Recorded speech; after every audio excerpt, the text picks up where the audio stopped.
예, 대변인님 매일경제 성순입니다. 좀 다른 질문 드리고 싶은데 아까 뭐 사람을 살리는 금융정책 시리즈 말씀을 주셨는데 뭐 채무 완화라든지 뭐 이런 구체적으로 좀 대통령께서 지시하셨거나 아니면 어제 그 대수보 회의에서 좀 참모분들께서 이런 안이 하면 좋겠다 제안 주신 게 있는지 말씀해 주실 수 있으실까요?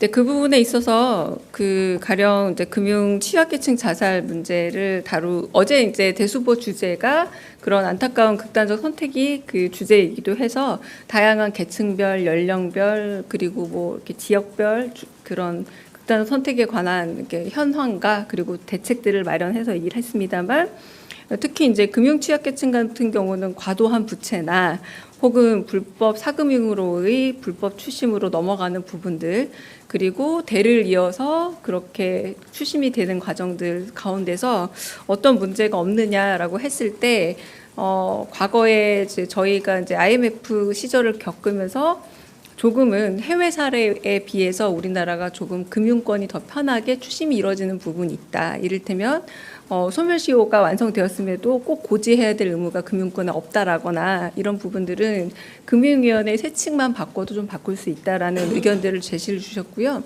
그렇게 세칙을 바꿔서 되는 부분과 혹은 국회에서 법률을 바꿔야 될 부분들이 있다면 이런 부분들도 기왕이면 되게 다른 여타 나라들과 같은 수준으로 돌아가서 금융권이 한편으로 꼭 이렇게 추심을 털어버려서 불법 사금융으로 넘겨서 계속해서 이렇게 추심의 덫에 빠지게 하는 것보다 사람을 살릴 수 있게끔 금융으로 인한 자살자 구제 대책에서 그렇게 얘기가 나왔고요. 또 한편으로는 그 전세자금 대출을 사기 이 문제에 있어서 저희 보증 비율이 100%였지 않습니까? 원래 전세자금 대출에 있어서 이 보증 비율이 너무 높다가 보니까 오히려 금융권은 더 안전했지만 전세를 들어가신 분들에게 이 100%의 피해가 다 데려왔던 부분이 없지 않느냐. 이럴 때는 좋은 의도로 아무리 설계를 했더라도 작용이 있으면 부작용이 있을 수 있으니까 금융정책을 만들 때에는 이런 부작용에 대한 부분도 꼭 고려해서 만들어야 한다. 이때 당시는 그냥 전세자금을 원활하게 대출해 준다는 목적이었을지 모르지만 결론적으로 너무 많은 전세 사기 피해자가 양산되지 않았느냐. 이런 식으로 해서 이 부분도 검토를 하고 그래서 참모진은 약간의 그 수정 이후에 많이 줄었다라는 이런 보고도 하고 그래서 좀 더 대책을 마련하겠다는 얘기를 하셨고요. 그러면서 또 지난번에 산업재해 같은 경우는 금융 조금 규제를 해서 되려 산업재해를 좀 더 줄일 수 있지 않느냐라는 방안을 금융위에서 좀 내지 않았습니까? 아이디어를. 그런 것들을 통해서 사람을 살리는 금융 제도에 대한 것들을 조금 경제수석이라던가 재정보좌관이라던가 정책실장님께서 좀 아이디어를 짜서 이런 부분들을 시리즈로 만들어 보면 좋겠다. 이런 흐름이었습니다. 네. 네. 네, 연합뉴스 양문의 김은정입니다. 그 중국 특사단이 그 전달하게 되는 대통령 친서에 시진핑 주석의 에이펙 정상회담 초청 내용도 들어있는지 궁금하고요. 또 애초에 중국 측에서 대통령의 전승절 참석 의사를 빈공식적으로 타진한 걸로 알고 있는데 우원식 국회의장이 참석하게 되는 부분에 대한 언급이 있는지도 궁금합니다.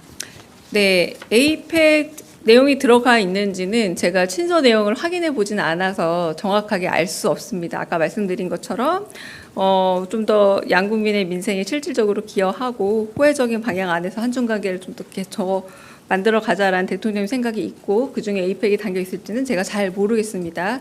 그리고 두 번째 그 전승절 행사 같은 경우는 일단 뭐 대신이란 표현은 잘못된 표현이고요. 근데 국회에도 초청이 간 겁니다. 그래서 국회 수장인 우원식 국회의장이 그 초청에 응한 거고요. 저희가 대통령실에 초청이 왔는지 그리고 초청에 대해서 응했는지 응하지 않았는지에 대해서는 아직 말씀드리기 좀 만한 내용이 없고 말씀드리기 어려운 것으로 알고 있어서 정리되는 대로 말씀을 드리거나 하겠습니다. 네. 다른 질문 또 있으실까요? 네. 저 뒤쪽에 네.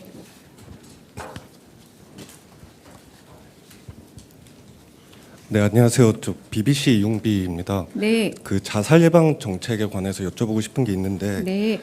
그 청소년 성소수자 또는 성소수자들 같은 경우에는 그 통계나 실태 조사에 포함되지 않은 경우가 많은데 혹시 정부 차원 정부 자살 예방 계획에서 성소수자도 포함하겠다는 논의나 계획이 있는지 궁금합니다. 네.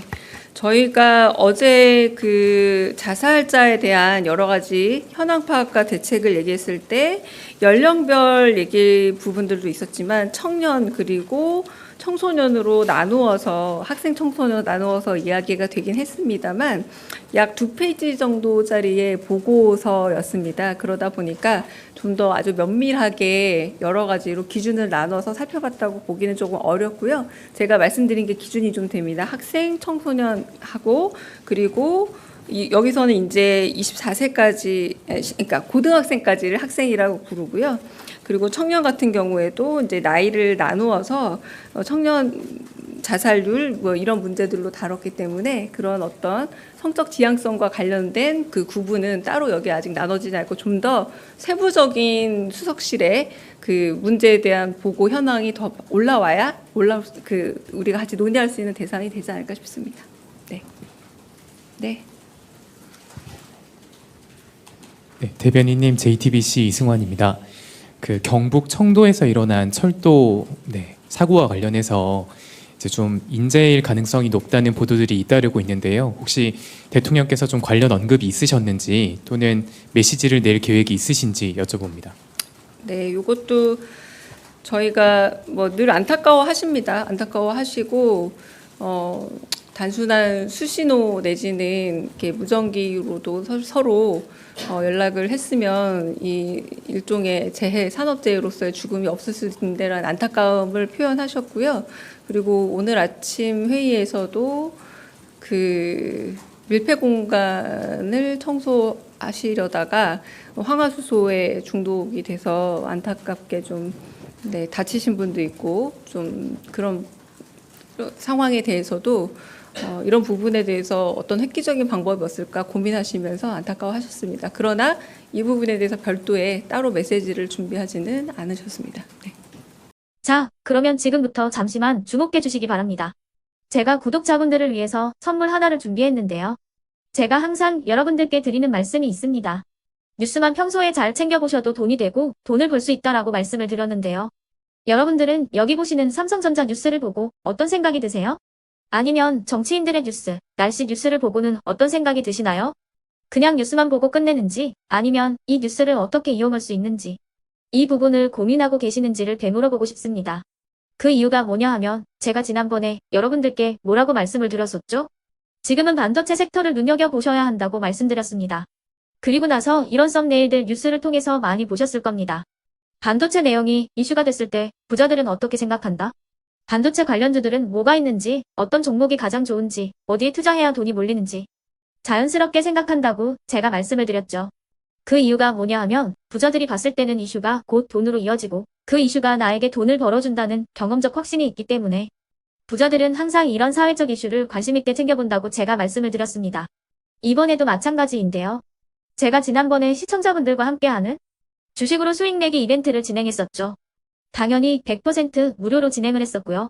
여기 보시면 아시겠지만 제가 지난번에도 구독이라고 보내주신 모든 시청자분들께 반도체 관련주 중에 가장 크게 급등할 딱 한 종목, 많은 종목도 아니라 한미반도체 한 종목을 여러분들께 추천드렸어요. 그러면서 여기 나와 있는 대로 정확히 얼마에 매수해야 하는지, 그리고 수익률이 어느 정도 나왔을 때 팔아야 하는지를 이런 부분들까지 여러분들에게 정확히 알려드렸었는데 지금 실제로 어떻게 되었다? 오른쪽을 보시면 아시겠지만 제가 지난번 문자 발송으로 이 한미반도체를 소개해드리고 나서 실제로 이렇게 5배 이상 어마무시한 상승이 나왔습니다. 100만 원만 투자를 했어도 무려 500만 원이 넘는 수익금이 생긴 거죠. 그래서 당시에도 굉장히 많은 분들이 제가 드린 이 한미반도체로 수익을 내실 수가 있으셨을 텐데요. 다시 한번 축하드린다고 말씀을 드리겠고 이번에도 마찬가지입니다. 앞으로도 2024년, 2025년 계속해서 기대해볼 섹터는 AI입니다. 그 중에서도 AI 반도체는 그 누구도 부정할 수 없는 미래 성장 산업입니다. 그러면 우리가 어떻게 생각해 볼 수 있을까요? AI 반도체 종목 중에 앞으로 크게 대장 역할을 하면서 10배 이상 급등할 수 있는 템베고 종목을 지금부터 열심히 추적해야 한다는 겁니다. 큰 돈을 투자하지 않더라도 월급의 일부분 아주 소액이라도 이 종목을 모아가야 수백 %의 수익률을 손에 쥘 수 있는 것이죠. 지금 여러분이 보고 계시는 이 유튜브 또한 AI 반도체와 아주 밀접한 연관이 있고 반도체야말로 대한민국의 핵심 산업으로 앞으로 더더욱 시장은 성장할 수밖에 없습니다. 그렇기 때문에 제가 이번에도 뭘 보내드리고 있냐면 지난번과 똑같이 구독이라는 문자를 보내주시면 제가 AI 반도체 관련주 중에 앞으로 대장주 역할을 하면서 주가가 가장 크게 급등할 한 종목을 여러분들께 문자 발송으로 종목명과 사고 파는 시점을 모두 알려드릴 건데요. 그 문자를 받고 여러분들이 주식으로 돈 버는 연습을 한번 해보셨으면 좋겠고요. 혹시라도 나는 주식을 하지 않는다 하시는 분들은 주변에 주식하시는 지인분들에게 말씀을 해주셔도 되고요. 아니면 연세가 있으셔서 투자가 어렵다 하시는 분들은 이 종목을 자녀분들에게 한번 사봐라. 이걸로 한번 수익을 내봐라. 이렇게 조언을 해주실 수도 있는 거겠죠. 그래서 지금 이 영상을 보시는 시청자분들 중에 나도 이번 종목이 좀 궁금하다 하시는 분들은요. 누구나 상관없이 그리고 어느 시간대나 상관없이 부담 없이 010-2514-5930번으로 구독이라는 문자 보내주시면 제가 이번에도 똑같이 무료 추천 급등주 문자를 보내드리겠습니다. 이해되시겠죠? 제 번호 010-2514-5930번으로 구독이라는 문자 보내주시면 여러분들이 직접 이슈를 통해서 돈 버는 연습을 해보실 수가 있는 거고 제가 돈을 받는 것도 아니고 투자를 대신해 드리는 것도 아니기 때문에 부담 없이 신청해 주시면 되는 겁니다. 그리고 수익이 나면 저는 다른 것은 하나도 바라지 않습니다. 제 채널에 구독, 좋아요 한 번씩만 눌러주시라 이렇게 다시 한번 말씀을 드리겠습니다.